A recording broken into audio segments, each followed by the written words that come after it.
Então acompanhe essa entrevista com Luiz Fernando Pereira. O TSE está indo até onde pode ir. Essa resolução não trata de controle de conteúdo, não diz o que pode ser divulgado, o que não pode ser divulgado. Essa é outra história. Agora, essa resolução, apenas constatando a velocidade da propagação de fake news, que já tinham sido reconhecidas como fake news pelo tribunal, criou regras para dar mais eficiência no cumprimento das decisões do tribunal. Basicamente é isso que tem. Mais multa, mais velocidade de retirada, mais técnicas para forçar o cumprimento das decisões, mais velocidade, sobretudo. Doutor, uma coisa que chama atenção dessa resolução, um dos pontos, é o fato de que fica permitido ao presidente do TSE fazer uma extensão do que já ficou determinado em uma ordem judicial para remoção de conteúdo, apontando novos links em que aquele conteúdo que já havia tido uma ordem para ser retirado do ar, para que quem tente replicar aquele conteúdo por meio de outro link, por meio de uma outra conta, somente com essa decisão do próprio presidente do TSE, seja possível, então, fazer a extensão dessa ordem para retirada, sem ter uma provocação dentro de um processo judicial de fato. Como que o senhor analisa essa autonomia maior dada ao presidente do TSE para fazer a extensão dessas questões de retirada de conteúdos? O Tribunal Superior Eleitoral, a Justiça Eleitoral, é diferente, porque ela tem poder de polícia. Sempre teve poder de polícia, significa que ela pode agir sem ser provocada.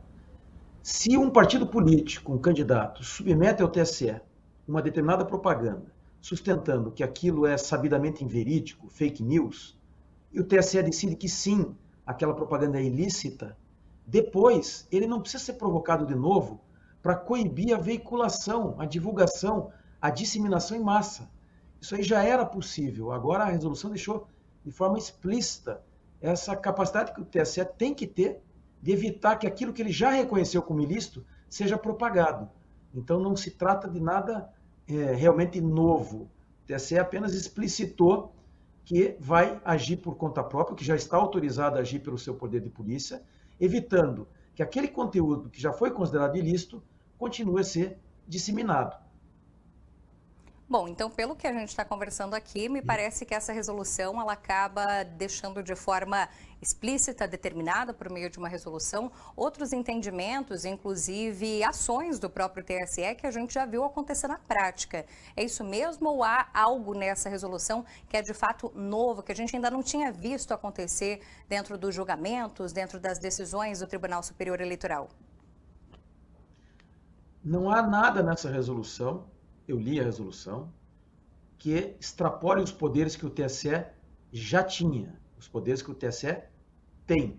O que a resolução fez foi, fazendo um diagnóstico de um quadro deplorável de disseminação de fake news, deixar muito claro a todos os atores do processo eleitoral que vai exercer os poderes que tem, nas velocidades com as técnicas anunciadas, para evitar surpresa, sobretudo por parte das redes sociais, que devem ter a previsibilidade necessária de como cumprir as decisões, que vinham sendo cumpridas com uma velocidade que se mostrou inadequada, serão cumpridas com outro ritmo. É só isso que o TSE fez, foi explicitar como é que vai exercitar os poderes que sempre teve. Perfeito. Há também ali dentro da resolução uma colocação de que pode ser considerado um gasto ilícito dos recursos eleitorais fazer algum tipo de propaganda paga no período que vai de 48 horas antes das eleições, 24 horas após as eleições. Esse entendimento também já acontecia de um possível, inclusive, processo a partidos ou então candidatos como um gasto ilícito? O poder para fazer isso o Tribunal Superior Eleitoral já tinha e agora fez. Ou seja, nesse período mais sensível, vai de 48 horas antes, depois 24 horas depois. Por que 24 horas depois?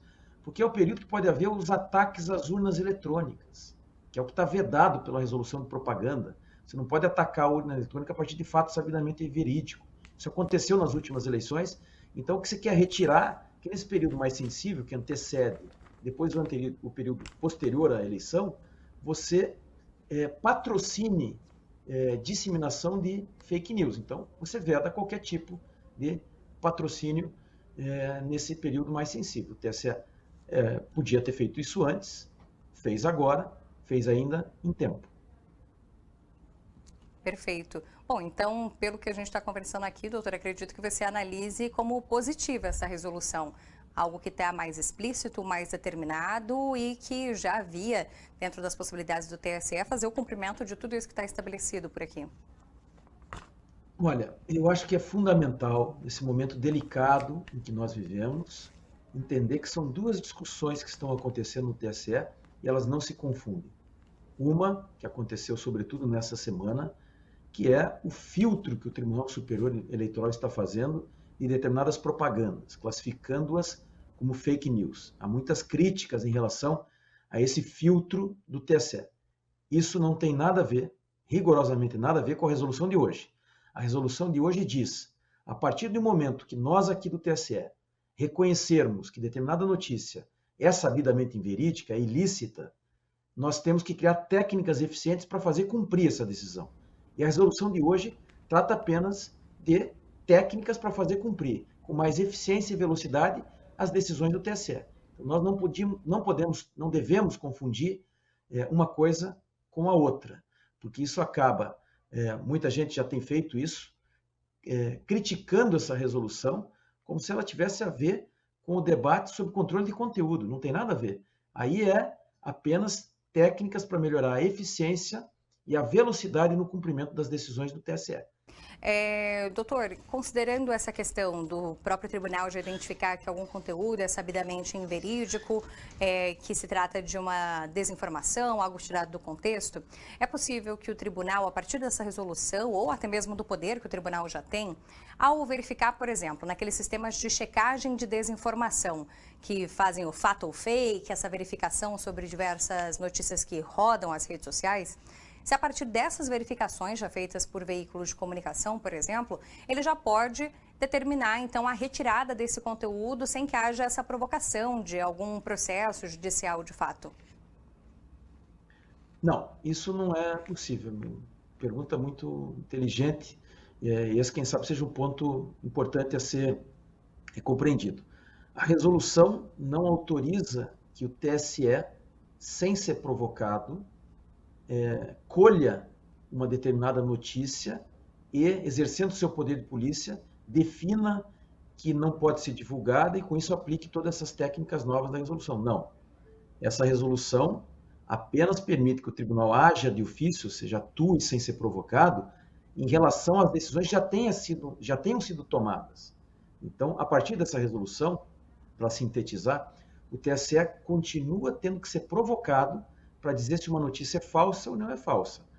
O que essa resolução estabelece é, em relação às decisões que nós já tomamos, nós aqui do TSE, agora nós temos técnicas novas que garantem mais eficiência e velocidade em coibir a disseminação de notícias falsas, para garantir o cumprimento das decisões do próprio tribunal.